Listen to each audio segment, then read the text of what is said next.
बीते दिनों में पूरे एक महीना जो नवंबर का महीना था, मुझे कुछ प्रॉब्लम हुई थी, जैसे कि बहुत ज़्यादा ब्लीडिंग हो रही थी। तो उस समय में मेरे को कुछ पता नहीं चला, तो मैं अचानक से वैसे ही हॉस्पिटल के अंदर गई। तो जो डॉक्टर थी उसने मेरे को बोला कि तेरा खून कम है।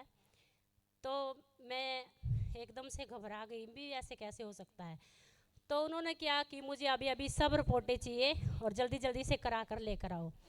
तो मैंने सब रिपोर्टें कराई, तो उसमें मेरा खून सच में 4 ग्राम आया। तो उसने बोला कि अभी तुम्हें क्या करना पड़ेगा, एडमिट होना पड़ेगा, क्योंकि हम लोगों ने खून चढ़ाना पड़ेगा, वैसे तुम्हारा खून पूरा नहीं हो सकता। तो मैंने क्या, अभी जैसे आपने करना तो वैसे करो। तो उन लोगों ने 4-5 दिन मेरे को रखा और मेरे खून भी चढ़ा, ग्लूकोज भी लगी, मेडिसिन भी चली। तो उन्होंने मेरे को एक अल्ट्रासाउंड की जो रिपोर्ट थी वो बोला कि करवा कर लेकर आओ। तो मैंने अल्ट्रासाउंड की रिपोर्ट करवाई, तो उसमें मेरे न्यूट्रस के अंदर एक फाइब्रोड आया, जिसके कारण मेरा जो ब्लीडिंग था वो हो रहा था। लेकिन उन्होंने इतना मेरा ट्रीटमेंट किया तो मुझे कुछ फ़र्क नहीं पड़ा। उन्होंने जैसे तैसे करके खून चढ़ा के दवाइयाँ दे के तो मेरे खून को क्या करा, 7 ग्राम कर दिया। लेकिन मैं जब छुट्टी लेकर घर पे, तो मेरे पति ने वैसा ही किया। परमेश्वर के दास को बुलाया, परमेश्वर की दासी को बुलाया। लेकिन जब परमेश्वर का दास और दासी मेरे लिए दुआ करने के लिए घर आए, तो मुझे ऐसा लगा कि मेरे अंदर एक ठंडक सी, जैसे कि मेरे अंदर एक ठंडक आई, और जिससे मुझे लगा कि मेरा ब्लड ग्रो कर चुका है। तो मैंने मेरे पति से बोला कि जब परमेश्वर का दास ने मेरे लिए दुआ की और मुझे अचानक से ऐसा लगा कि मेरा ब्लड ग्रो हो चुका है, तो मेरा पति खुश हुआ। लेकिन उससे बाद मैं फिर से जो थी कि मैं बेड के ऊपर चली गई, कि मेरे को बेड रेस्ट दिया गया। फिर से परमेश्वर का दास अगले दिन फिर मेरे घर पे गया और परमेश्वर की दासी ने मेरे लिए दुआ की, तो मैंने फिर लगा कि मेरा ब्लड ग्रो हो चुका है।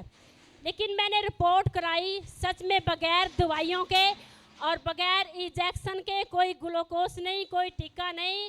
तो मैंने जब रिपोर्ट करवाई तो मेरा खून 7 ग्राम आया, क्योंकि खुदाबंद के दास जब जब मेरे लिए दुआ करते थे तब तब मेरा खून क्या होता था, ग्रो होता जा रहा था। लेकिन परमेश्वर ने मुझे अद्भुत तरीके से संपूर्ण चंगाई दी।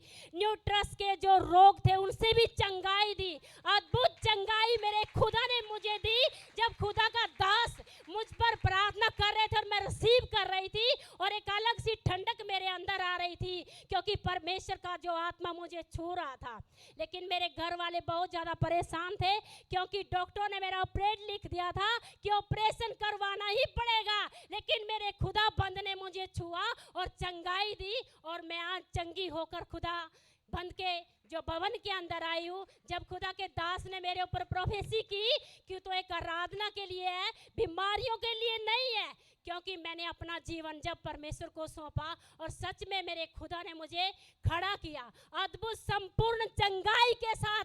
जब मैंने रिपोर्टें की, तो जब मैंने रिपोर्टें करवाई तब मेरा खून भी नॉर्मल हुआ, 7 ग्राम हुआ, और बिल्कुल जो अल्ट्रासाउंड की रिपोर्ट थी वो भी बिल्कुल नॉर्मल आई, क्योंकि मेरा डॉक्टरों का डॉक्टर और वैद्यों का वैद्य है जो खुदाबंद यीशु मसीह है।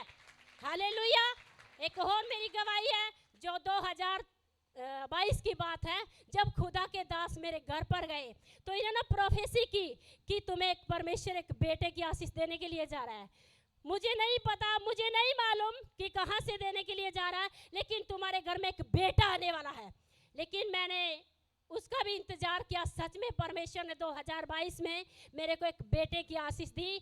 उसकी भी प्रोफेसी हुई, क्योंकि वो एक प्रॉफिट है। शैतान ने उसे भी मारने की बहुत कोशिश की, माँ के गर्भ में उसे मारने की कोशिश की, लेकिन मेरे खुदा ने माँ के गर्भ से भी उसे जिंदा रखा। और आज भी मेरा बेटा जो 1.5 साल का हो चुका है, लेकिन जब जब हम आराधना और प्रार्थना करते हैं वो खुश रहता है, क्योंकि वो परमेश्वर का दिया हुआ है। और परमेश्वर के दास के द्वारा, परमेश्वर के दास की भविष्यवाणी के द्वारा मेरे घर के अंदर आया है, और अभी एक प्रॉफिट है और परमेश्वर का दास है। मैंने उसे भी परमेश्वर के हाथों में क्या कर दिया है, सौंप दिया है।